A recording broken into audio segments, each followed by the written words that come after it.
A World Cup shuttle bus on fire in the middle of Times Square, while bars around it still showed post-match analysis on their television screens. That actually happened on June 14th, 2026, in the city set to host a World Cup final. And somehow, it was not even close to being the only crisis FIFA had to deal with that week. This is the 2026 FIFA World Cup, the biggest, most expensive, and most ambitious tournament the sport has ever attempted. 2 weeks in, the football itself is delivering exactly what FIFA would have hoped for. The goals are coming, the drama is building, and the group stage is already producing moments that will live for decades. But beneath all of that, something else is unfolding. It is bigger, messier, and far more chaotic than anyone in football governance wanted to admit was possible.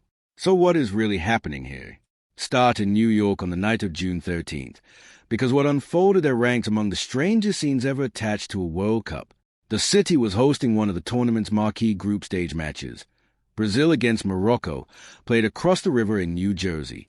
Thousands of supporters made the trip, watched a tense 0-0 draw, and then boarded shuttle buses arranged specifically to take them back into Manhattan. What they returned to was chaos. That same night, New York's basketball team won its first championship in 53 years. The city exploded into celebration. Hundreds of thousands of people flooded Midtown. And into the middle of that surge rolled a convoy of around 15 World Cup transport vehicles, yellow school buses hired by the city to move football supporters to and from the stadium. The footage spread online almost immediately. Fans swarmed the buses. Some climbed onto the roofs. Others got inside and sat behind the wheel. 5 buses were destroyed. 9 were abandoned. 1 was set on fire. A teenager was shot in Times Square. Eventually, police and riot gear moved in on horseback to break up the crowds. Brazilian supporters, in town to watch their team at the World Cup, ended up standing on top of a burning shuttle bus waving their flag. Not because of football, but because an American city had staged 2 major sporting events on the same night without a plan for what would happen when they collided. That is what makes the whole episode so striking. FIFA had been informed in advance that the NBA final could overlap with World Cup fixtures in New York. The conflict was not a surprise. The risk existed before a ball had even been kicked. And yet when the moment arrived, there was no system in place to stop a convoy of World Cup buses from driving straight into one of the biggest spontaneous street celebrations the city had seen in half a century. And this is where the story widens. Transport had already emerged as one of the most heavily criticized aspects of the tournament long before the buses burned. An urban planning analysis ranked all 16 World Cup host venues based on public transport access and proximity to city centers. New Jersey, the site of the final on July 19th, came last, dead last. So the final of the biggest World Cup in football history will be played at the least accessible venue in the tournament, according to the infrastructure experts assessing it. Several American venues offer limited or deeply inadequate rail access, relying instead on car-dependent systems that engineering and planning bodies have long criticized. There were reports of supporters considering walking to the stadium along the shoulder of a motorway. Officials warned people not to do it, not because it was impossible, but because it was dangerous for both pedestrians and drivers. Nearby pedestrian crossings had been closed off for the event.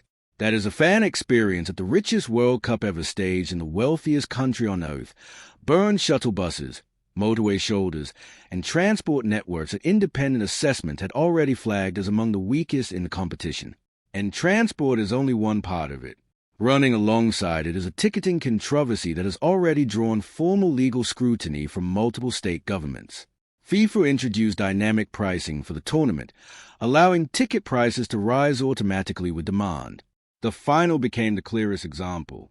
Prices climbed through multiple increases, moving from already steep levels into numbers that push attendance beyond the reach of almost any ordinary football supporter. On FIFA's own resale platform, the cheapest tickets for the final sat near $10,000. Premium front category seats were listed for more than $30,000. On unofficial secondary markets, individual tickets appeared at figures beyond $2 million. FIFA President Gianni Infantino publicly defended the system, arguing that the prices reflected market realities and pointing to comparable pricing in major American playoff events. But that defense did not address the issue that triggered legal investigations in the first place. The claim that tens of thousands of tickets appeared to vanish from FIFA's primary sales platform, only to reappear on its own resale marketplace at different prices, with FIFA taking commission from both buyer and seller on every sale. That is why several state attorneys general issued subpoenas and opened formal investigations. One described the process as a gauntlet of confusion and artificial scarcity. Another said fans should never be manipulated into paying extreme prices for access to a sporting event. FIFA said it welcomed the scrutiny. It said it was relaxed. At the same time, the buses were still burning. But here's where the story becomes more revealing, because the transport and ticketing failures are, in a strange way, the easiest problems to see. They are visual. They are immediate. They explode across social media in seconds. Other issues are less dramatic on camera, but they tell a deeper story about what this World Cup has actually built. Take the fan festival situation. At past World Cups, official fan zones have been central to the tournament's identity, large, free public spaces where supporters without tickets could gather under giant screens, watch matches together, and feel part of the event. They were not secondary to the World Cup experience. In many cities, they were the World Cup experience. At this tournament, several major American host cities either canceled or sharply reduced those fan festivals. New York, the San Francisco Bay Area, and Seattle all scaled back or abandoned large central viewing areas, replacing them with smaller community events or nothing at all. The reason was simple: cost. In some of the most expensive urban areas in North America, staging free, large-scale public viewing events became financially unrealistic for local authorities. The result is a striking contradiction. The biggest World Cup in history, expanded to 48 teams and spread across major North American cities, has in some places offered less public access and less shared community experience than smaller tournaments held in Germany, South Africa, or Brazil. Think about what that means for an ordinary supporter. A fan who travels to New York without a ticket and hopes to experience the World Cup atmosphere in a communal setting may find no official fan zone, no giant public screen, no city center square full of supporters. Instead, they are left with a bar, a hotel room, or nothing. The public heartbeat of the tournament, the part meant to exist beyond ticket prices and corporate hospitality, quietly disappeared in some of the very places that needed it most. Then there's the referee's story, which deserves attention not only for what happened, but for what it symbolizes. A Somali referee qualified to officiate at this World Cup, becoming the first person from his country ever selected for the sport's biggest stage. He traveled to the United States to take part in the tournament, and was denied entry at the airport. He never officiated a match. That alone should have been a major scandal. When asked about cases like this, FIFA's response was consistent. It cannot control immigration decisions made by governments. On a narrow technical level, that is true. FIFA does not issue visas and cannot overrule border authorities. But FIFA did choose this host. FIFA did negotiate the hosting structure. FIFA did build a tournament expected to generate more than $13 billion in revenue, and the ability to guarantee entry for essential tournament personnel, especially match officials, should have been among the most basic requirements of hosting the World Cup.